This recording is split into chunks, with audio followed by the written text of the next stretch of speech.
produto faz com que a quantidade de pedidos caia, ou diminuir o preço do seu produto faz com que a quantidade de pedidos aumente? Tudo bem, pessoal? Eu me chamo Rafael Carnavalho, eu sou diretor de CS aqui na Biso. No finalzinho de 2025, eu tive a oportunidade de visitar algumas operações e mesmo fazer algumas videoconferências com os clientes. E eles chegaram, assim, de análise do ano e me lançar, de certa forma, alguns desafios, porque a minha visita é isso, é entender desafios para poder planejar um próximo ano. E eles perguntaram, Rafa, será que diretamente há uma proporção no momento em que eu aumento o preço, cai pedidos, ou eu diminuo o preço, sobe pedidos? Eu falei, hoje, se você for fazer essa análise dentro da sua operação, como é que você faz? Basicamente, ele vai ter que explorar o histórico de alteração de preço de produto. Muitas vezes, né, os nossos clientes possuem ferramentas que fazem essa alteração de preço de forma automatizada. Então, ele vai ter que, literalmente, caçar o histórico, entender o momento em que teve subidas e quedas de preço do produto dele, e naquelas datas trazer relatórios para poder casar a quantidade de pedidos feitos. Ou seja, leva-se um tempo.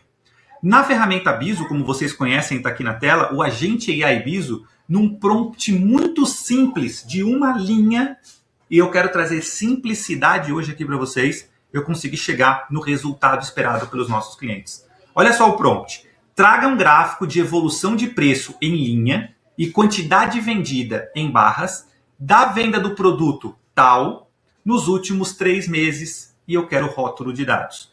Vou deixar rodando aqui para explicar algo para vocês. Toda vez que a gente roda um prompt, a gente precisa ser o mais específico possível.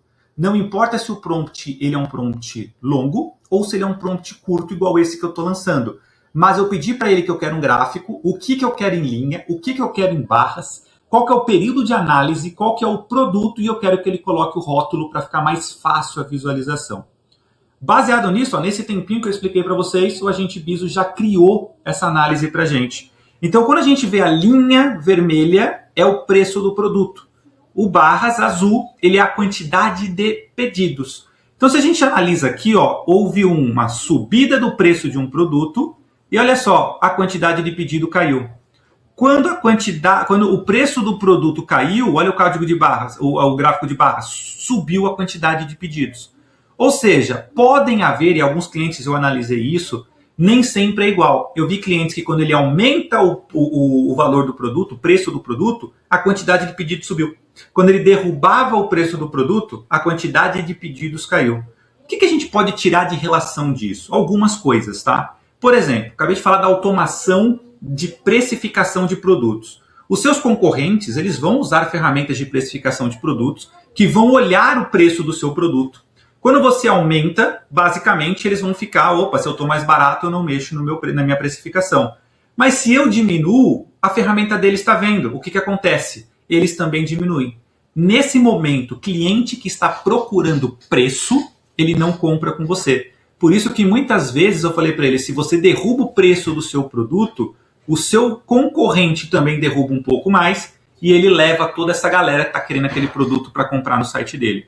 Então não dá para a gente literalmente entender que o problema ou a solução de aumentar ou diminuir ticket de produto, ele é relativamente proporcional a aumentar ou diminuir vendas dentro da sua operação. Aqui vale a gente pensar em algo um pouco, talvez mais filosófico, né? Eu gosto muito de falar isso. Empresas que vendem preço e produto, eles estão fadados a esse tipo de coisa. É ficar calibrando o preço o momento inteiro para trazer tráfego e conversão. Agora, empresas que vendem valor, ali sim a gente tem um público muito fidelizado. Quero contar uma história muito breve para vocês, até para o vídeo não ficar longo. Recentemente eu fiz uma compra na Amazon. Eu vi no tracking da Amazon que a transportadora estava tentando fazer a entrega na minha residência. Mas em momento nenhum eles chegaram na minha residência. Deram por 2 dias, no segundo dia que eu não estava em casa. Nesse momento eu entrei em contato com o chat da Amazon e o atendente super solícito me vendeu o valor. Não, Rafael, realmente não foram? Tem certeza? Sim, eu estou em casa. E mesmo se tocar um interfone, toca no meu celular, não toca nem no telefone da minha casa. Ele falou, não tem problema. Eu estou pedindo para a transportadora sair agora e levar o produto para você. Ou seja, nesse momento, a fidelização criada, o valor vendido pela Amazon para mim foi muito alto. Então, numa próxima compra, não importa o produto, se a Amazon realmente tiver um produto que eu quero comprar um pouco mais alto em preço do que uma concorrente, mas eu sabendo que um pós-venda, uma segurança eu vou ter muito maior ali pela fidelização que eu tive com eles, eu vou converter com eles. Então eu vejo muito isso no mercado internacional acontecendo e o Brasil muitas vezes brigando por preço. Mas voltando para a ferramenta Bizo, vocês conseguem analisar isso de uma forma muito simples, em questão de tamanho de prompt e muito rápido. Eu trago aqui para vocês o que eu sempre prezo em levar para os nossos clientes, que são 2 pontos. Tempo, resultado. Eu te dou um relatório com tempo muito reduzido do que você gastaria aí, talvez 1 hora, 2 horas para chegar numa conclusão dessa, e resultado, ou seja, o caminho que você deve seguir. A partir desse prompt, você consegue destrinchar entre outras coisas. Mas hoje eu quero mostrar para vocês somente a pontinha do iceberg. Fica um abraço, desejo um 2026 maravilhoso para todos vocês. Clientes Bizos, estou à disposição, e futuros clientes Bizos, eu também estou à disposição. Um abraço.